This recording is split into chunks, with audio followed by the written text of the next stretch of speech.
আজকে আমি করব চিংড়ি মাছ ভাপা। তাই সবাইকে বলা 200 গ্রাম চিংড়ি এনেছিল পটল চিংড়ি করার জন্য। তো আমি এখন এই পোস্তটা একটু জলে ভিজিয়ে রাখবো, যেহেতু মিক্সিটা পুরানো, আমি ভয় পাই খটখট আওয়াজ হয়। তাই এই যে পোস্তটা নিলাম, একটু জলে ভিজিয়ে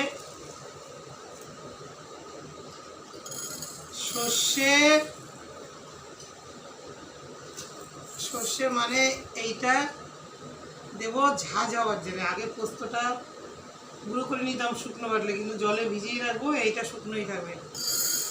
আগে পোস্তটা খানিকটা বেটে হাফ হয়ে গেলে তারপর সর্ষে দেবো। সর্ষে বেশি বাটলে কিন্তু তিতো হয়ে যায়। সর্ষে বাটার নিয়ম আছে, শিলে বাটলে 3 বাটাই দিতাম, যেটা ঠাকুমা মা বলতো।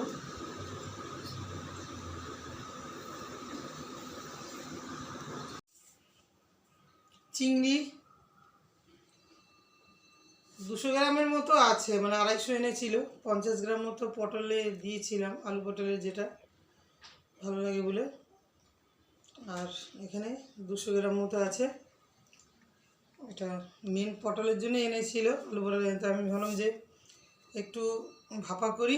আজকে ভাপাটা একটু অন্যরকম করব। এটা কিন্তু আমার ঠাকুমা করতো, মানে তারপরে মাও করে খাইয়েছে।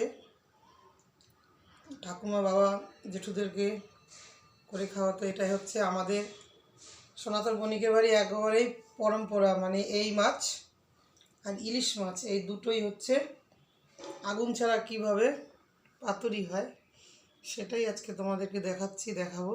দেখতে থাকো। যদি তোমাদের মনে হয় যে আগুন ছাড়া কীভাবে হয়, তো আমি যেভাবে করব সেভাবে তোমরা 2টো কাঁচা ডিম ট্রাই করবে যে সত্যি কি হয় কি না, তো তাহলেই বুঝতে পারবে।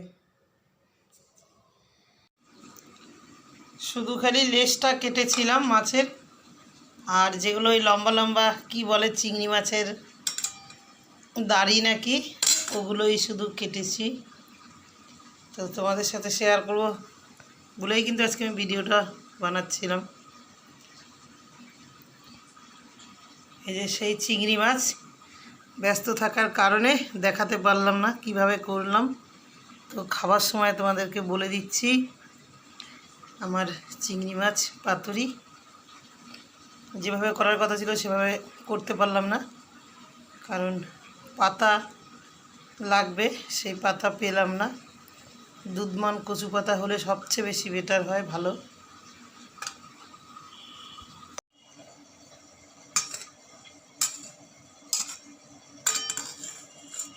আজকে আমি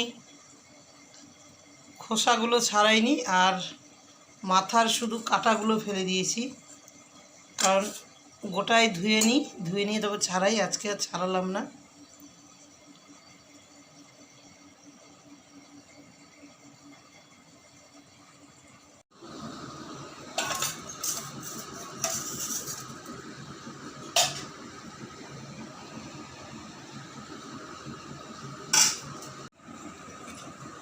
চিংড়ি মাছ পাতুরি দেখিয়েছিলাম যে খাবার সময় বলবো, কারণ সে সময় ব্যস্ত ছিলাম বলেই আমি যেভাবে করার কথা ছিল কিন্তু আজকে পারলাম না করতে। যেভাবে সর্ষে পোস্ত তো সবই দেখালাম, কিন্তু লঙ্কাটা শুধু দেখাতে পারিনি। একসাথে মিক্সিতে দিয়ে বেটেছি। এটা কাঁচা তেল, সব পোস্ত সর্ষে বেটে লবণ হলুদ সব দিয়ে মাখিয়ে কাঁচা তেল দিয়ে কড়াইতে দিয়ে একদম গ্যাস সিমে করে বসিয়ে দিয়েছিলাম। বসিয়ে ঢাকা দিয়ে দিয়েছিলাম। 5 মিনিট মতো পরে একবার মাছটা একটু হালকা করে নেড়ে দিলাম, আবার ঢাকা দিয়ে দিয়েছিলাম। কারণ চিংড়ি মাছ ইলিশ মাছ খুব বেশি জাল লাগে না, এগুলো তাড়াতাড়ি হয়ে যায়। এইভাবেই আজকে করলাম।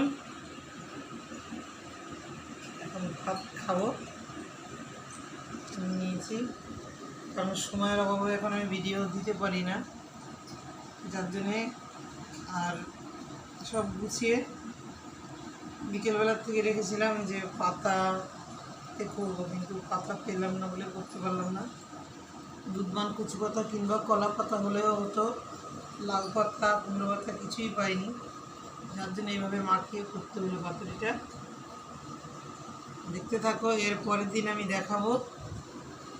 যেভাবে বলেছিলাম ঠিক সেভাবেই করবো, কিন্তু আজকে আর হলো না সেভাবে করাটা, ইচ্ছে ছিল একটু অন্যরকমভাবে করা। তো এখানেই শেষ করলাম। ভালো লাগলে ভিডিওটা লাইক শেয়ার কমেন্ট করবে, সাবস্ক্রাইব করবে।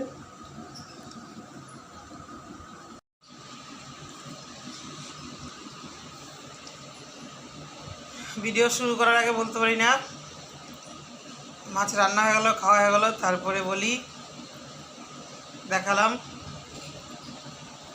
সবাই ভালো থাকবে, সবাই প্রথমে বলে আমি শেষে বলছি। আর সবাই ভালো থাকবে, আমার জন্যও কামনা করবে।